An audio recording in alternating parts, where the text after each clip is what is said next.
My fiancé thinks his mom should wear white to our wedding and walk me down the aisle because she never got her dream wedding, and now I'm ready to call it all off. I, 27F, have been with my fiancé John, 28F, since high school. We dated and broke up because his mother Debbie, 53F, convinced him we were too young to be in love. We broke up and went to college. During my sophomore year we started talking on socials again. He apologized and said he missed me, and we got back together. Cue the waterworks. Debbie literally cried the first time she saw we were back together and told John that I have done witchcraft on him. I've always respected Debbie out of respect for my mother and upbringing. I was not raised to go back and forth with my elders, but she definitely abuses that. Since John and I decided to get back together, she has tried to hook him up with women from her church, her job, and even asks her friends for their daughters to give it a shot. John denies all of them and Debbie says that I'm controlling. John has told her to stop, but not in a way I feel she gets the point. Anyway, 3 months ago John proposed. Deb didn't come to the engagement party. Cool. She didn't come to the family dinner we had so both sides could meet. Cool. John's dad came and apologized for his ex's behavior. He left her when John graduated high school. I told him don't worry about it. The problems really began when John decided to confront his mother about how she's behaving towards our whole engagement. This turned on the light bulb in his brain, as he's always tried to ignore it and tell me to ignore her. She gave him a sob story about how she got pregnant with him before marriage and never really got to have a wedding, and this is triggering her. She had a shotgun wedding at the courthouse. He asked her what she needed to feel comfortable, and she responded that if she wore white and I wore a soft pink or lavender she would feel comfortable. My fiancé for some reason thought this was a fair compromise. He also said, not asked, that his mom could walk me down the aisle so she can get her moment in her dress. I told him absolutely not, and we got into an argument about it. I told him that it's insane that he would argue with me to defend his mom's honor but wouldn't do the same the other way around. He accused me of being petty and selfish. It was bad. We both have agreed to cool off, but by how heated it got I could tell we both almost agreed to call it off. Now we're in a weird space, and I love John, but now see how much he lets her impact our life. I just imagine her sitting at home with this evil grin knowing she's ruining my relationship with John and he's just putty in her hands. I think I should just call off the wedding. I'm not overreacting, right? Or is it just a color?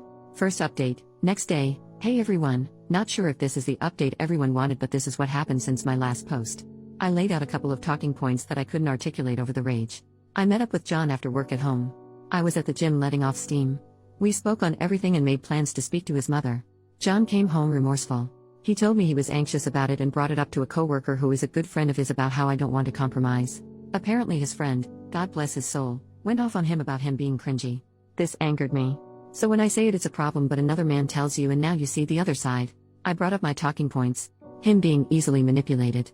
This was also proved when I said he would listen to whatever another man said before his partner.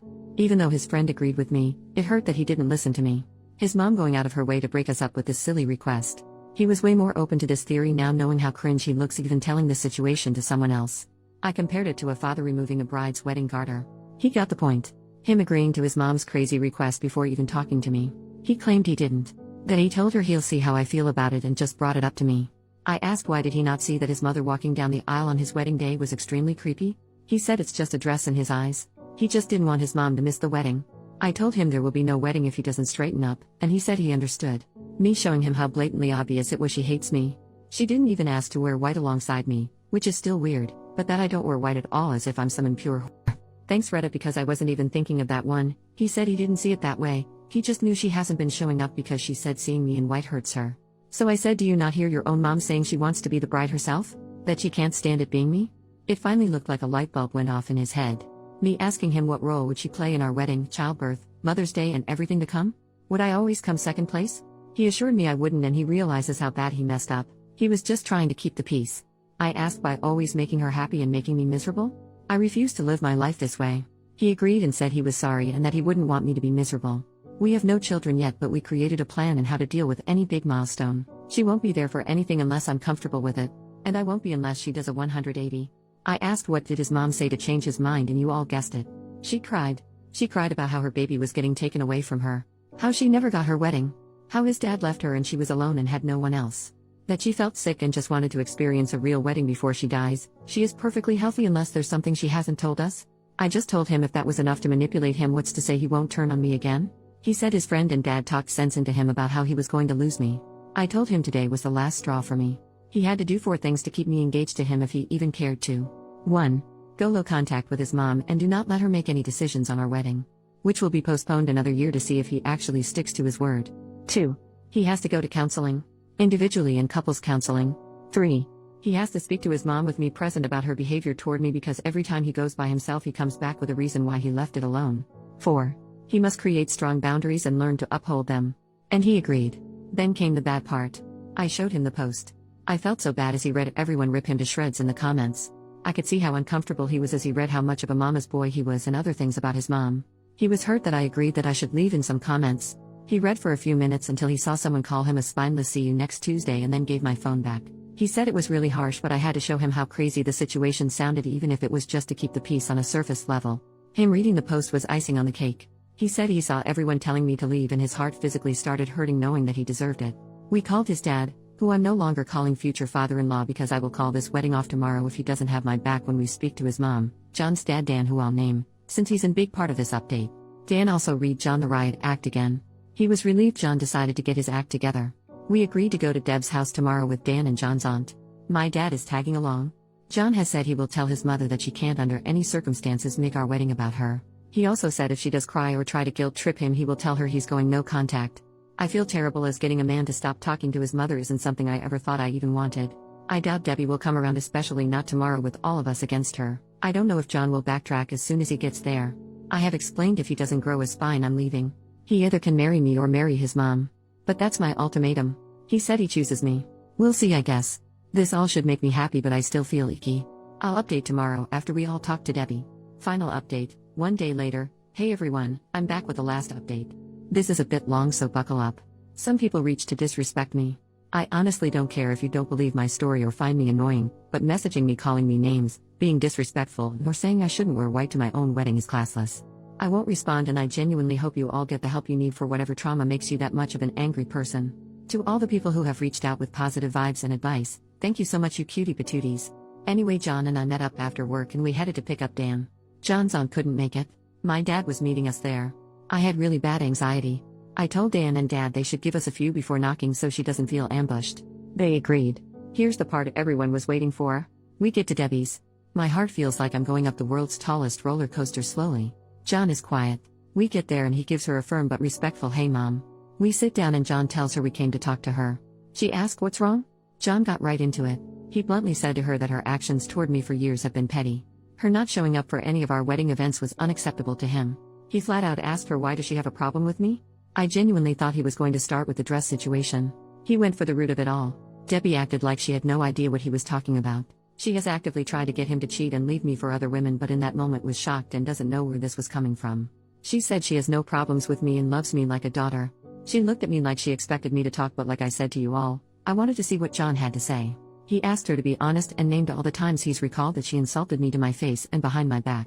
He mentioned she also tells him he could do better every time I'm not around. This was news to me, but am I shocked? No, Deb was livid. She genuinely couldn't believe he outed her like that. She starts going off on him, calling him disrespectful and saying he was disrespecting his own mother for an outsider. She kept saying, I know she made you do this. I know she's the one making you disrespect me like this. John was trying to reason with her and get her to calm down. I texted Dan and my dad to come in. Once they were inside, Deb became a different person. She was startled as she wasn't expecting them, and then all of the things she was just saying went out of the window. She turned to Dan and my dad and said John walked in and just started yelling at her because of me. My dad looked at me and I shook my head no.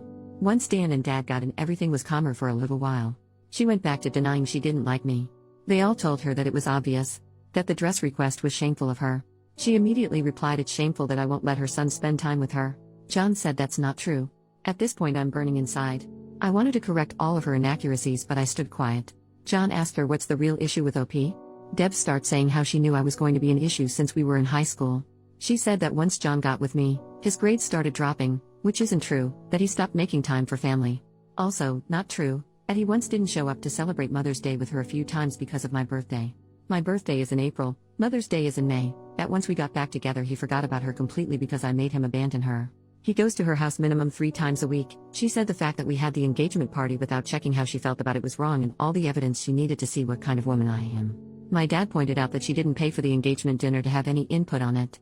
Dan asked her what was she thinking asking to wear white at our wedding? Why is she so hungry for attention? Her face got red and she went off. She told Dan maybe if he would have properly married her and gave her a real wedding she wouldn't feel left out.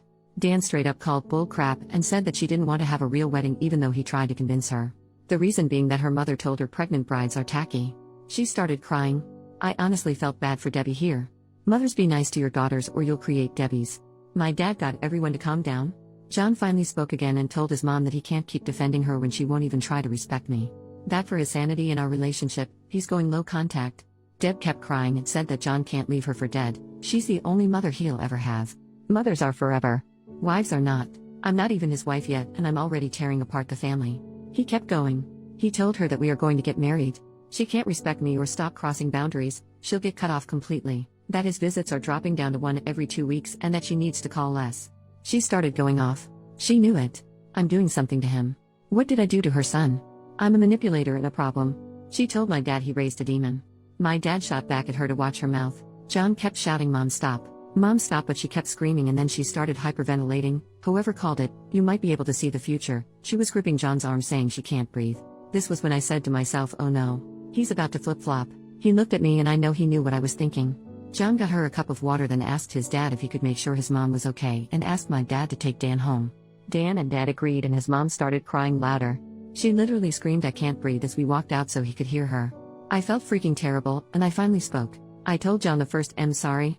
And I understand if he felt bad. He said he knew she was faking it, but his instincts wanted to run over and make sure she was okay. I asked, "Are you?" He said no, but he looked really sad about it. My dad walked out behind us. My dad has never seen this side of Deb and neither have I. She's always been catty or shady toward me, but this was insane. My dad straight up told John that his mom needed help with her mental health. John said he's going to talk to his aunt about getting her help. We went home and John cried. He said he cried because he watched his mom villainize him and tell others that he just walked in and verbally abused her. He said it reminded him of the times he would fight with his dad because his mom would say Dan would just come from work and yell at her for no reason. I guess it was deja vu for him. He was silent after she said that, so I do believe it struck a nerve with him. He decided to go no contact for now. I did ask him if he was okay with me posting this part and he said yes. Before we went to Deb's house, I called a couple of counselors in our area to check availability, and our first couples therapy session is next month. It's a little while away. He called his provider today to check for a therapist within his insurance and got an appointment for himself for the 23rd. The ball is rolling and John seems like he's on the same page as me. I know this is killing him though. Dan called us and let us know he got Deb to calm down. He said he spoke to her as best as he could about her harming her own relationship with John, but she didn't want to hear it. Thank you, Reddit. I really didn't expect this to blow up like this. The advice and well wishes I got from this was so overwhelming, in a great way. While I should be happy, something about it all just makes me feel down. I hope that Debbie gets better and we can one day have her in our lives. Something about that comment about her mother made me hurt for little Debbie. Hopefully one day I'll get to hear her stories. Now I'm going back to my regular life and hopefully I won't ever have a dramatic update for you guys ever again.